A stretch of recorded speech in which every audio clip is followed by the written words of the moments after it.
بسم الله الرحمن الرحيم. السلام عليكم ورحمة الله وبركاته. ميل والبا جوجتان داوديال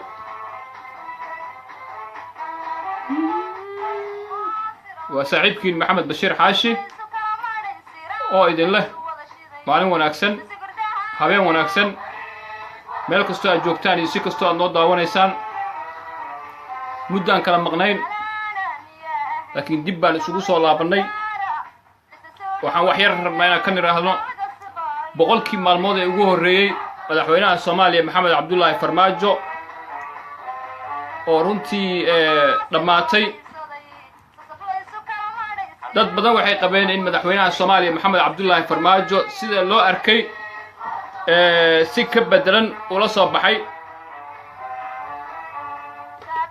boqolkii bari ee madaxweynaha Soomaaliya iyo maqaamka gobolka Banaadir ayaan rabnaa inaan ka hadalno wax iska weydiino waxaan rabnaa oo kale inaan ka hadalno koox fanaaniin ah oo markii hore fanaaniin la taageersanaa ah laakiin hadda qadiyad qabiil la soo baxay laakiin qabiilka isku haystaan aanu ahayn madaxweynaha Soomaaliya Maxamed Cabdullaahi Farmaajo ballanqaadidiisii hore waxay ka mid ahaa inuu wax ka qabanayo arrimaha nabadgelyada ammaanka caasimadda iyo deegaanada kale in xuquuqdii iyo xaqa ciidamada Soomaaliya mushaaraadka dhaqaalaha ay u leeyihiin uu bixin doono in dadka qaraxyada ku hanti beelo uu wax siin doono in guryaha burburay uu dhisi doono wixii ballanqaad ah madaxweynuhu uu sheegay boqolka bariye ugu horeysay wax ka soo naasa cadaaday ma jirto wax uu ka qabtana ma jirto boqolkii baalin ee madaxweynaha Soomaaliya Maxamed Cabdullaahi Farmaajo ballanqaadidiisii boqolkiiba 7 ma dhaqan gelin ballanqaadkii madaxweynaha waxa uu la soo baxay ballanqaad ka bedelan ballanqaadka oo ah caadifad qabiil duudsiin xaqa beelaha qaar ku tumasho ku takrifad awoodeed iyo wax qabad xumo waxa uu soo magacaawday ra'iisul wasaare amoodid maskax ahaan inuu aad u dhiman yahay waxa uu isku dayay inuu duudsiyo xaqii iyo maqaamkii gobolka Banaadir bulshada degtay gobolka Banaadir waxa uu soo xushay dad faashilin ah oo ku fashilmay siyaasadda tusaale taliyaha sirdoonka Soomaaliya Sambaloolshe taliyaha booliiska Saacid Diyaano ama Saacid Fiska qofba sida uu yaqaano Taabit oo gudoomiyaha gobolka Banaadir laga dhigay Taabit xilka waxa uu hayaa wax ka yar 30 maalmood madaxweynaha Soomaaliya Maxamed Cabdullaahi Farmaajo munaasabad buu soo istaagay wuxuu gudoonsiyay bilad sharaf warbusumaasuqa heerku ka gaaray Farmaajo fiiriya war Taabit muxuu qabtay muxuu ku mutaystay bilad sharafta oo waxyaabaha maskax ahaan iyo fudeedka Farmaajo u horseedayo aan xumo musuqmaasuq maareyn xumo karti xumo kaligii talisnimo inta uu la soo baxay Maxamed Cabdullaahi Farmaajo madaxweynaha Soomaaliya madaxtooyadii waxa buux dhaafiyay dhalinyaro laga keenay Caabudwaaq kuwa laga keenay Luuq kuwa laga keenay Baardheere iyo kuwa laga keenay Galbahaarey waxa uu ku dhaqmayaa si qof mas'uul ah aanu ku dhaqmin waxa la dilay 500 oo qof dad ku dhow inta madaxweynaha Soomaaliya meesha uu fadhiyo boqolka bari waxa la dhaawacay intaasoo qof waxa guriye beelay boqolaal qoys waxa baabay kumanaan kun oo qof hantidooda abaar ay saameysay madaxweynihii Soomaaliya oo madaxdii ka horeysay isaga ku dhaliili jiray safarro joogto ah 100 maalmood in ka badan 10 safar buu ku baxay wasiir arrimaha dibadda baa safarro ku filan ee wasiirka arrimaha dibadda bixi karo shaqadii wasiirka arrimaha dibadda wuxuu u gacan galiyay dad aanu aqoon u lahayn wuxuu magacaabay safiiro qabiilka uu ka dhashay dad ah uu soo xulay airport dekadii ilihii dhaqaalaha kulli dad beela isaga iyo dad kaloo kudana siyaasadeed soo xushay waxa uu bilaabay been abuur iyo propagando xildhibaanadii qaranka oo tala aruurin iyo fikir fiican la yimid baa la leeyahay gabraato heblow saan waaye heblowto ka dhacay xasan sheekh saan waaye fiqi saan waaye xidig saan waaye madaxweyne gabraato wato Kenyaan wato war heerka cadifada qabiil farmaajo ay gaartay waxa idinkugu filan waxa uu la hadlay xildhibaanadii daarood ee Kenya waxa uu leeyahay xildhibaanada Soomaaliyeed ee Kenya jooga yeysan shirin xamar baa lagu shirayaa Kenya lagu shirayaa meel alla meeshii xildhibaanada ay ku kulmi karaan baa lagu kulmayaa fashilka farmaajo waxa kamid ah ciidamadii qaranka Soomaaliya wax ka yar 100 maalmood oo xilka uu hayay waxa ay gadood sameeyeen 5 jeer wax ku dhow maanta ugu dambeysay wasaaradii gaashaandhigga ciidamo military baa qabsaday madaxweynahana been buu sheegay wuxuu yiri waxaan siinay xaquuqdoodii iyo xaqoodii war xaq lama siinin madaxweyne adoo faan fudayd iyo propaganda ku socota been ku darsatay ciidamada aad ka sheegaysid haddii xaqi iyo xaquuqdii ciidamada la siiyay maxay yihiin ciidamadan gadooday maanta maxay yihiin ciidamadan qabsaday wasaaradii gaashaandhigga 100 maalmood buu farmaajo xilka hayaaye maxaa kulaalka ka keenay xildhibaanada baarlamaanka Soomaaliya maxaa keenay in dalad ay sameeyaan waa wax qabad xumo waa kaliitalisnimo waa caadifad qabiil oo farmaajo xildhibaanadu ay ka arkeen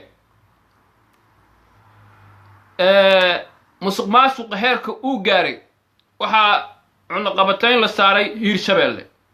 ganacsatadii qaadka gadooday wasiirkii maaliyadda ay waa iscasilayaa ganacsatadii gobolka Banaadir iyo ganacsatadii Soomaaliyeed lacag baad baa laga rabaa oo madaxweynuhu ka rabaa wasiirada la soo diray ganacsatada madaxweynaha Soomaaliya madaxweyne Kismaayo dekad baa ku taalo Boosaaso dekad baa ku taalo Somaliland kulle way dabaaldegaysa hambalyaan leeyahay laakiin dekeday leeyihiin markii dekadaas laga keeno wax dekadahan xaqoodan waa la cuni karaa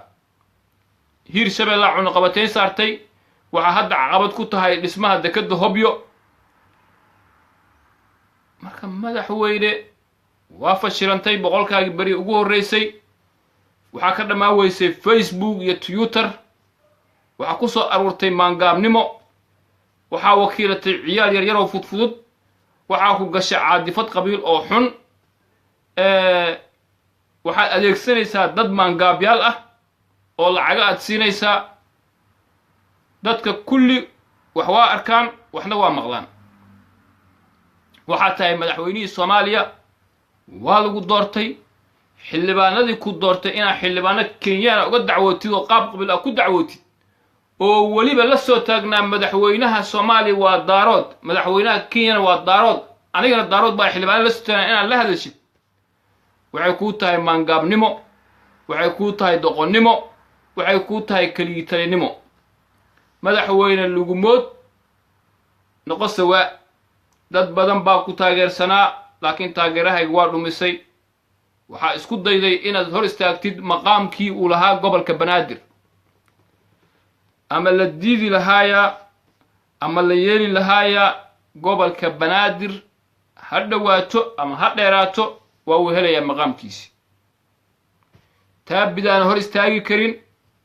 ilmaha yar yar oo maskax ahaan waalan oo aad wadatid baad hor istaagi karin ra'iisul wasaaraha amoodid inuu duran yahay oo meel u socday meel ka socda la aqoon baan hor istaagi karin madaxweynuhu diyaarad buu sii saareen waa sii socdaa 24 saac ra'iisul wasaarihii dekadu ku ordaa meesha inuu corruption iyo musuq maasuq jiro waxa ku cad ra'iisul wasaaraha 2 bilood 6 jeer u tagay dekada Muqdisho maxaa ka jira dekada wasiiradii airportka ku ordayaan injineer Yuriso asxaabtiisii airportka 34 kun ba badbaadino meel ay martay aanu jiri jirin war waa been ganacsatada miskiinta cunaha ku dhagaysaan ganacsatada baad ku haysaan waa dowladnimo maaha sida wax ku socdaan madaxweyne waxaa kuu soo haray niman fanaaniin oo qayladhaan sheegan jiray oo shalay madaxweynaha u heesaayo waqtigaagii dhammaay galbay bax ku hayay maantana farmaajo ha bixin weligaa fadhi meesha hees ku soo qaadayo mid waa xildhibaan waa saaxiibkay xildhibaana noqotay cod baa leedahay laakiin madaxweynihii 100 bari buu joogaa xildhibaanada shiraayo shirka ha joojiya bababa maangaabnimee kuu tahay mid kale oo ingiriiska joogo fanaana xuseen ciyaar jecel la yidhaahdo xildhibaanada gabro waay hala dilo war waa kuu doqonnimo shalay fanaan baa ahayd bariiskaaga meeshuu garatan baa ka adeejinaysay lacagaa lagu siinayey maantana sidii oo kale tahay laakiin inaad tiraahdo farmaaja mareexaana ana mareexaan baan ahay wax soconaya ma ahan waxaana igu maqaalo ah in fanaaniintaasi qabiilka ay sheeganayaan ba aysan ahayn waa sabuux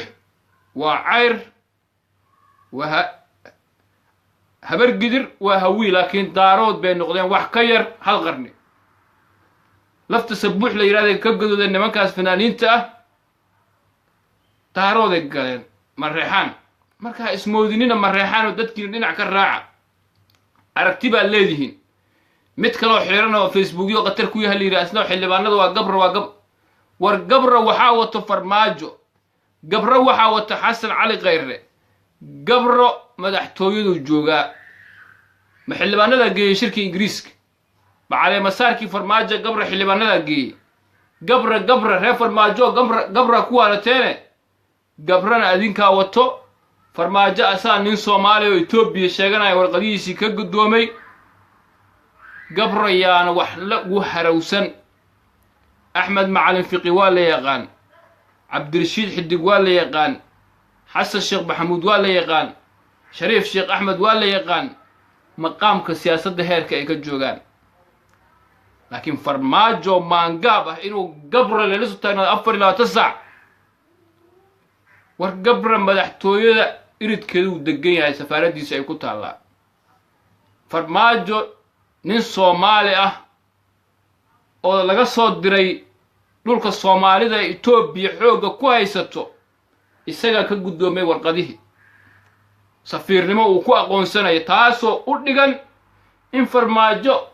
uu aqoonsaday dhulka Soomaalida ee Itoobiya xooga ay ku haysato dhul Itoobiya ay leedahay Kismaayo waxaa haysta Kenyaan nin deegaanadii uu ka yimid ba sidaas Kenyan uu gacan gelinaya qaab qabiil ahaan Kenya hadda waxay aaminsan tahay in ay daaro tahay farmaajana daaro u yahay madaxweynuhu fadhiya loo sheegay Uhuru Kenyatta iska soo galay Soomaaliya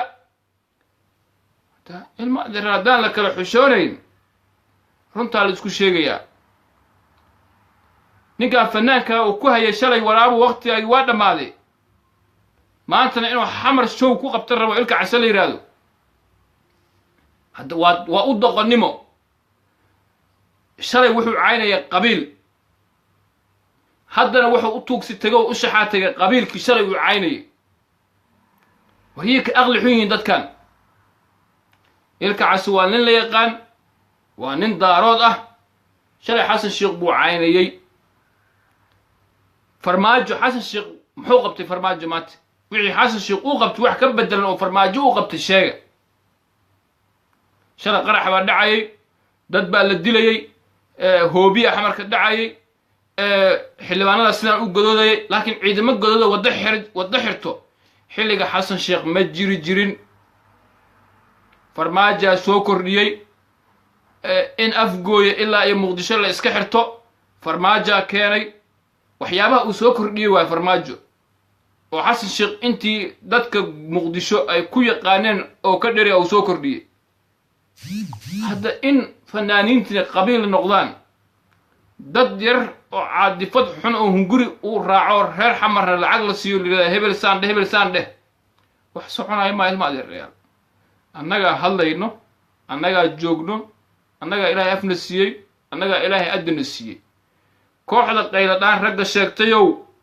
war haddaa mareexaan ismoodeen mareexaan ma tihiine cayr baa tihiin waa la idin yaqaan xildhibaano qaran inaad u gaftaanna waa qalad hal xildhibaan waa dhaliili kartaa hal xildhibaan qadiyad ahaan waa iskaga soo horjeedi kartaan laakiin meeshii lagu arkay hala dilay in la yidhaahdo hadda waa sheekadii dabcaseer oo indhaha isku qabanaya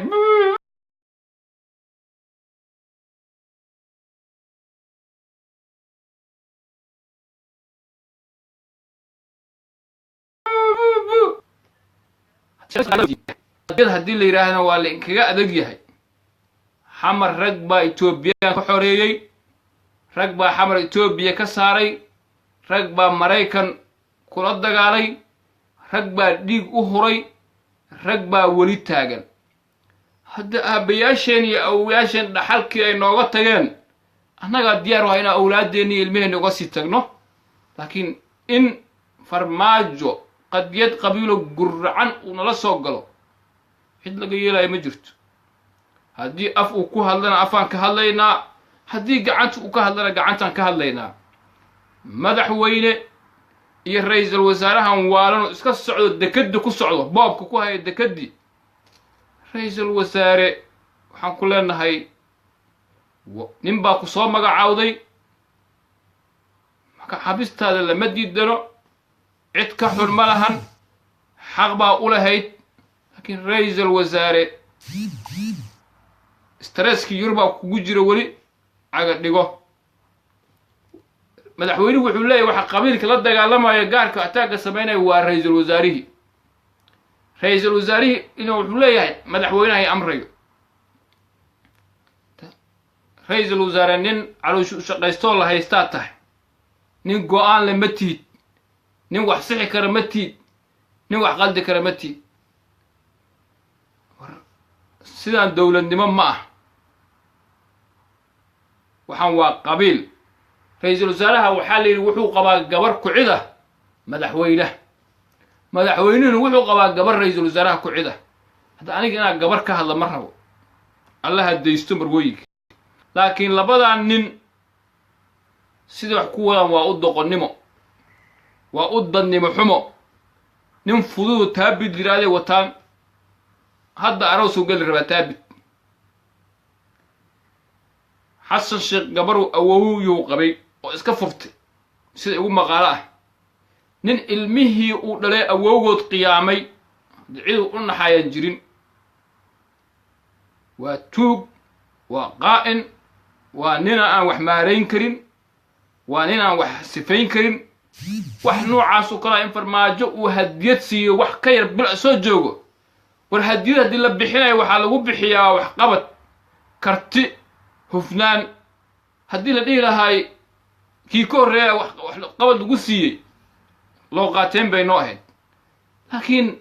wuxuu joogaa bil 30 beriyo kursiga meesha joogaa wadda ma dhisin amni wax kama qaban jid ma furin goob ganacsi ma dhagax dhigin abaalmarina lala soo istaagay yaa lagu qancnaa waxaas madaxweynuhu wuxuu ku waashay yaa madaxweynihii ugu horreeyay soomaaliya boorkiisa madaxtooyada surtay war madaxweynaha soo kaa caynaysa soo maaha soo kaa buuggaaga shalay ku caysa soo maaha boorkiisa subax kasta markaan soo kaca arkaa shaqadii qaranka ma sawir la arkay meel la suray noqotay ma qof la isku sawiraayay noqotay waa maangaabnimada farmaajo waa maangaabnimada farmaajo ilmaha yaryar ay ku ciyaarayaan waa kalgiitalisnimada waa doqonnimada waa wax magaradnimada haddaa maqashaan waa waxaasoo kale madaxweynihii dhan madaxtooyada inuu dabcasar lacag u diro sida gabar la gudaayo indhaha isku qabtaa isna waxaa la jihaadayaa waxaan saa yeela dabcasar nin iyo naag wuxuu yahay maba naqaanba nin iyo naag wuxuu yahay wallahi ma naqaan naagtiisa ka cabaadayso meelaha qaylqaylinaysa marka madaxweyne maangaabnima kuu tahay in dabcasar lacaga u dirtid 20 haddana $20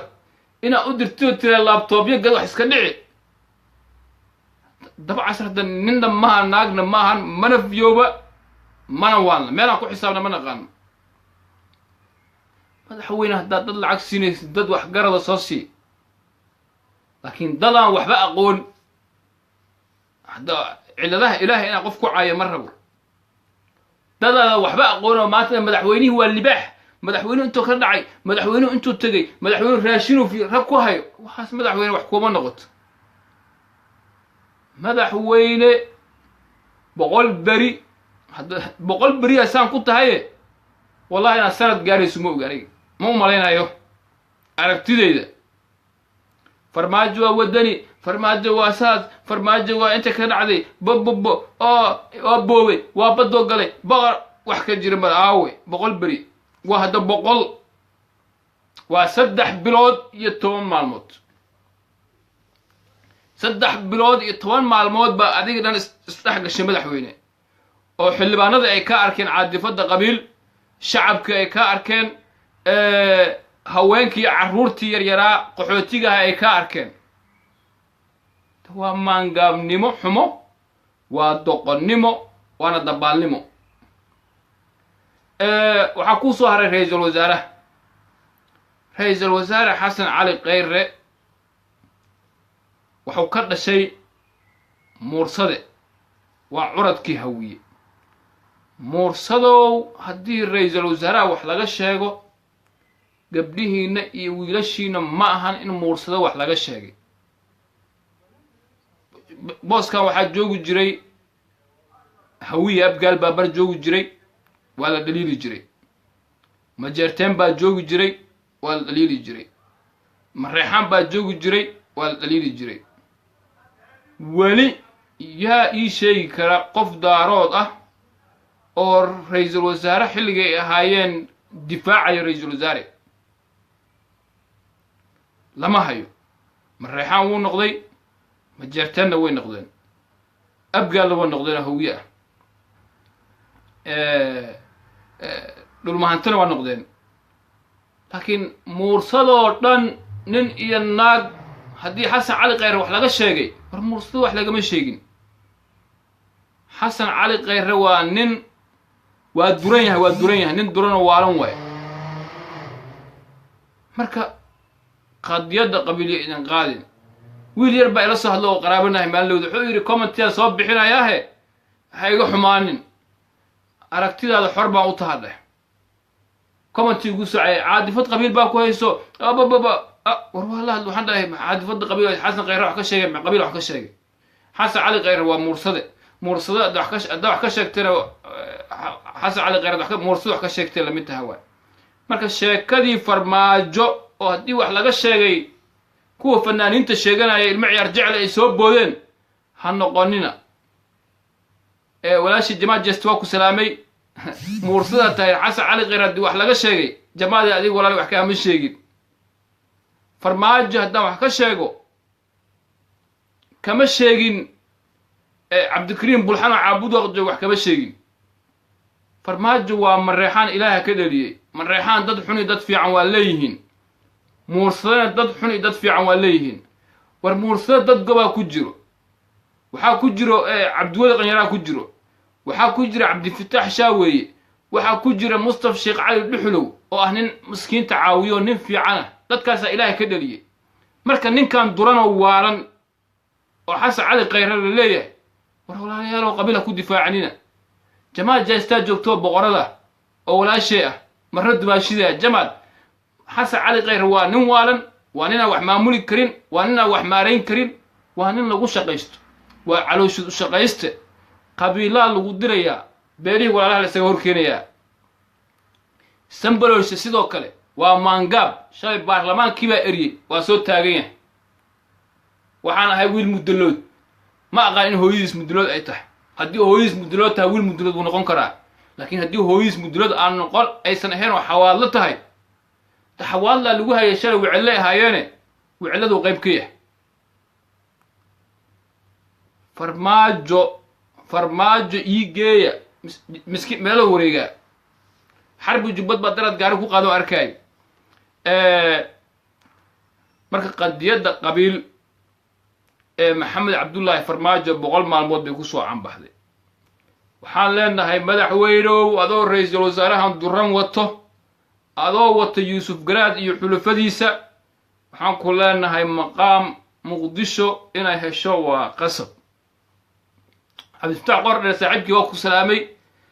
qordheere ra'iisul wasaaraha wax laga sheego muursada wax lagama sheegin cabdikariim bulxan haddii laga sheego farmaajo wax lagama sheegin mareexaan marka hala xishoodo war hanti dhowrii qaranka aaway xafiiskiisa la jabsaday xafiisyo badan baa la jabsaday hadda in la kala xishoodo waaye waxaa kuu soo haray nin waalan oo wasiir ku-xigeenka xanaanada xoolaha laga dhigay oo la yidhaha farxaan dhalac oo hadda waa sacad habar gidir weligiis jaajuus u ahay jaajuus cid kasta historygiisa la yaqaanaa asagaa la yaqaanaa aniga hadda ma raba inaan walaalihiis iyo ciddiis wax ka sheego laakiin asaga jaajuus waaye wuxuu ku mashquulay aqoonna ma leh isbaaru joogi jiray oo ku taala galinsoor farxaan dhalac wuxuu ku mashquulay dameer waddada ma ku xaari karo dameerka ma la rari karo waa wasiir ku-xigeenkii dhan xanaanada xoolaha irsaaqada alla kaa qaad waxaasaa lagu leehay wasiir waaye saaxiibka injineer yariisowna wuxuu ka bixi waaye lacag intaasaan soo qabanay intaasoo meelay ku baxda aanu jiri war dowladda xisaabiyo guud bay lahayd hanti dhowr bay lahayd xeer ilaalin baa shaqaynaysay madaxweyneha shaqaynayay ra'iisul wasaaraha shaqaynayay ma cumar cabdirashiid xasan cali kheyre ka aqoon badan yahay waa may ma brofesor xasan sheekh maxamuud farmaajo ka aqoon badan yahay kana xisaab badan yahay waa may aqoon markii la yidhahdo diini iyo maadi xasan sheekh iyo farmaajo xasan sheekha wallahi aqoon badan una dhaaran karaa maanta haddii ninkan waa ra'iisul wasaarahan waalan xasan kheyre horta aqoon diini ah maba lahaba dadka qaar waxay leeyihiin diintu haysta lama yaqaan laakiin aniga ma inaad ku dambaabo ma rabo cumar cabdirashiidna wuxuu ahaa la mid labadaba aqoon diineed shuqul kuma leh laakiin aqoon maadi ah cumar cabdirashiid inuu qatarsan yahay aniga ogah xisaabaadka cumar cabdirashiid iyo xasan sheekh ay soo saari waayeen farmaajo iyo kheyro nin mareexaana eeraboorkii geystaa soo saaray cid kaa yeelaysa mana injineer yariisow midda kale sambalorshe wuxuu wariyaashii caadis ku saaray xamar wixii ka dhaca lama sheegi karo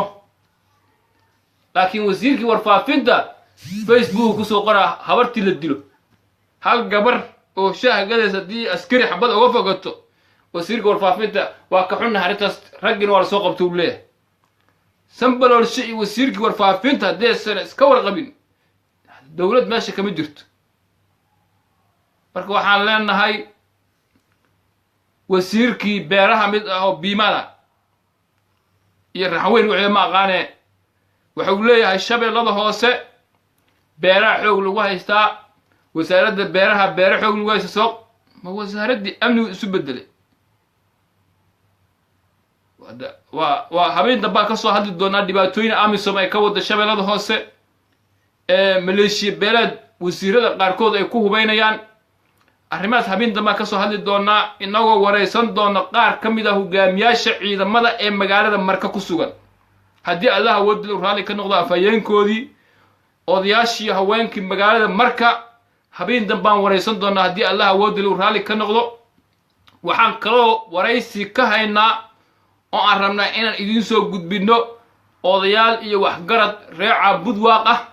oo iyaguna ka hadli doono gaboodfallada qabiilka ku salaysan ee uu wado madaxweyne farmaajo marka waxaan leenahay muqdisho aan ku dhalannay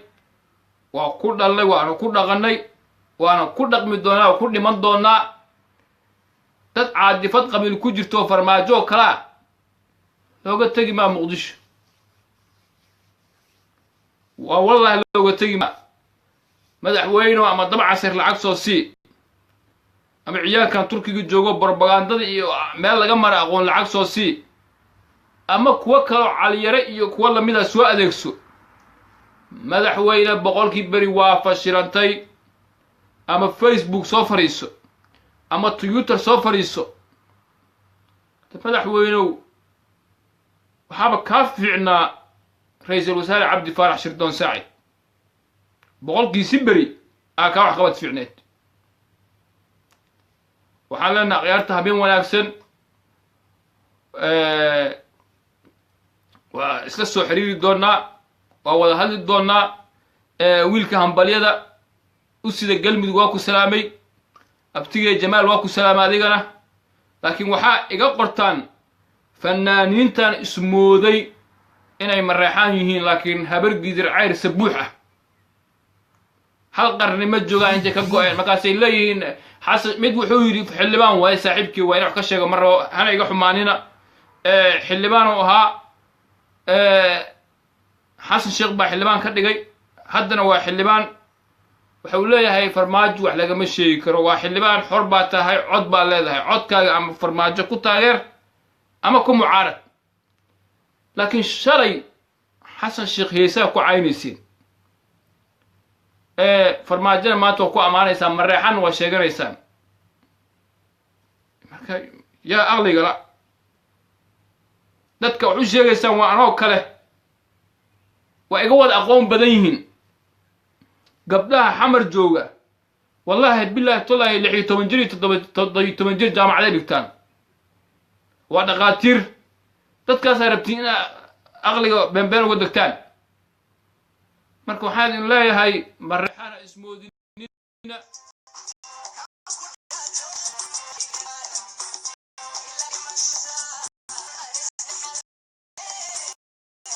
waa tahay rana telefoon galay waa islaamiya waan isla socon doonaa haddii allah uu raali ka noqdo waan isla socon doonaa